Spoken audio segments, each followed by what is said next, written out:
الحمدللہ وحدہ والصلاة والسلام علی من لا نبی بعدہ اما بعد۔ اسلامی اخلاق و آداب میں ایک چیز کہ غیر مسلموں کے ساتھ ہمارے تعلقات کیسے ہوں، تو اس سلسلے کی پہلی کڑی یہ ہے کہ غیر مسلم کتنے طرح کے ہوتے ہیں اور غیر مسلم سے مراد کیا ہے۔ تو اس سلسلے میں چونکہ بڑی غلط فہمیاں پائی جاتی ہیں، غیر مسلموں کے تعلق سے کچھ لوگ بہت تشدد اختیار کرتے ہیں، سب کو جو ہے اپنا دشمن اور محارب مانتے ہیں، اور اس کے برعکس کچھ اتنے متساہل ہیں کہ اپنے لوگوں کو چھوڑ کر کے دوسروں سے سانٹھ گانٹھ کرتے ہیں اور ان کو ترجیح دیتے ہیں۔ غیر مسلم سے مراد ہر وہ شخص ہے جو لا الہ الا اللہ محمد الرسول اللہ کی گواہی نہیں دیتا ہے، وہ غیر مسلم ہے۔ اس میں جو ہے چاہے یہودی ہوں، عیسائی ہوں، یا اور وضعی ادیان کو ماننے والے،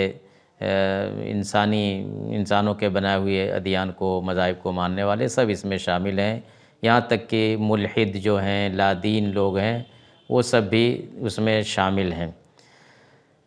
تو اسلام کا موقف کیا ہے غیر مسلموں کے تعلق سے؟ اس سلسلے میں سب سے پہلی بات یہ ہے کہ سارے غیر مسلم برابر نہیں ہوتے، ان میں کئی طرح کے ہوتے ہیں۔ عہد نبوی میں بھی دیکھیے کہ ایک طرف ابو طالب تھے، غیر مسلم تھے، مطعم بن عدی تھے، غیر مسلم تھے، ان کا معاملہ، اور دوسری طرف ابو لہب ہیں، ابو جہل ہے، ان لوگوں کا معاملہ، کتنا واضح فرق ہے۔ موجودہ دور میں دیکھا جائے تو غیر مسلموں کو کئی حصے میں ہم تقسیم کر سکتے ہیں۔ پہلی قسم ان غیر مسلموں کی ہے جو اسلام کو ناپسند کرتے ہیں، اسلام سے نفرت کرتے ہیں۔ اب پھر ان میں بھی دو طرح کے لوگ ہیں، ایک تو یہ ہے کہ جو باقاعدہ جو ہے مسلمانوں کے ساتھ ظلم کرتے ہیں، ان سے لڑائی کرتے ہیں موقع موقع سے۔ دوسرے وہ غیر مسلم ہیں جو اسلام کو ناپسند تو کرتے ہیں، لیکن یہ ہے کہ وہ صلح پسند ہیں اور کوئی ظلم و زیادتی نہیں کرتے، وہ پروپیگنڈے سے متاثر ہو کر کے اسلام کو ناپسندیدگی کی نظر سے دیکھتے ہیں۔ دوسری قسم ان غیر مسلموں کی ہے جو اسلام کی حقیقت کو نہیں جانتے، بلکہ سنی سنائی باتیں لے لیتے ہیں، اور نہ اسلام کے عقائد کے بارے میں ان کو کچھ معلوم ہے، نہ عبادات کے معاملے میں، نہ نبی کے معاملے میں۔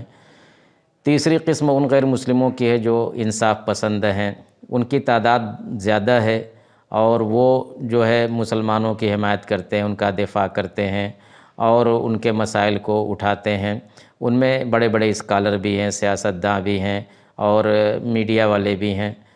چوتھی قسم ان غیر مسلموں کی ہے جو اسلام کے بارے میں کچھ نہیں جانتے، انہوں نے شاید اسلام کے بارے میں سنا بھی نہیں ہوگا، یا سنا بھی ہوگا تو کوئی زیادہ نہیں سنا ہوگا، ان کو کچھ معلوم نہیں۔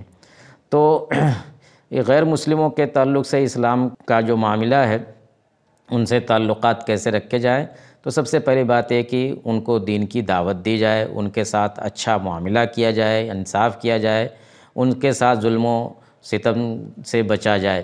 دوسری بات یہ ہے کہ یہ عقیدہ رکھا جائے کہ ہر وہ شخص جس کو اسلام کی دعوت پہنچی اور وہ اسلام قبول نہیں کیا، غیر اسلام پر اس کی موت ہوئی، تو وہ جہنم میں جائے گا، اس کا عقیدہ رکھنا چاہیے۔ وَمَن يَبْتَغِ غَيْرَ الْإِسْلَامِ دِينًا فَلَن يُقْبَلَ مِنْهُ۔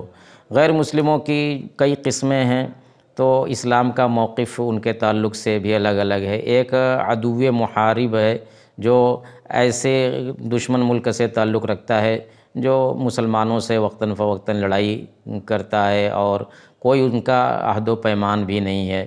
ان میں سے جو قتال کی استطاعت رکھنے والے ہوں گے ان کے ساتھ قتال کیا جائے گا۔ وَقَاتِلُوا فِي سَبِيلِ اللَّهِ الَّذِينَ يُقَاتِلُونَكُمْ وَلَا تَعْتَدُوا۔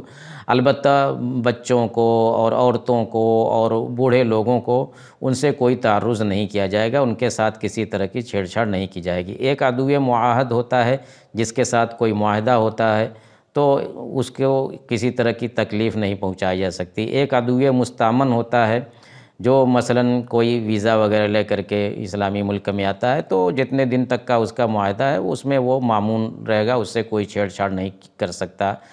ایک ذمہ ہوتے ہیں، یعنی مسلم ملک کے غیر مسلم باشندے، تو ان کو بھی ایک طرح سے ایک امن و امان حاصل ہوتا ہے، ان کو بھی تکلیف و ایذا نہیں پہنچائی جا سکتی۔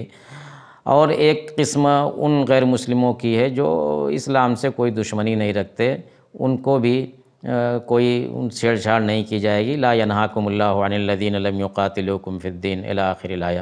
خلاصہ یہ کہ اسلام نے غیر مسلموں کے تعلق سے یہ بتلایا ہے کہ اسی وقت ان کو ایذا پہنچائی جائے گی جب کہ وہ قتال کی طاقت رکھیں اور ان کا کوئی عہد و پیمان نہ ہو، باقی اور دوسروں کے ساتھ جو سلوک کرنے کو بتلایا گیا وہ کیا جائے گا۔ خلاصہ یہ کہ سارے غیر مسلم برابر نہیں ہو سکتے، اس سلسلے میں ہمیں عدل و انصاف سے کام لینا ہوگا، اور جو جس معاملے کا مستحق ہے وہ معاملہ اس کے ساتھ کرنا ہوگا۔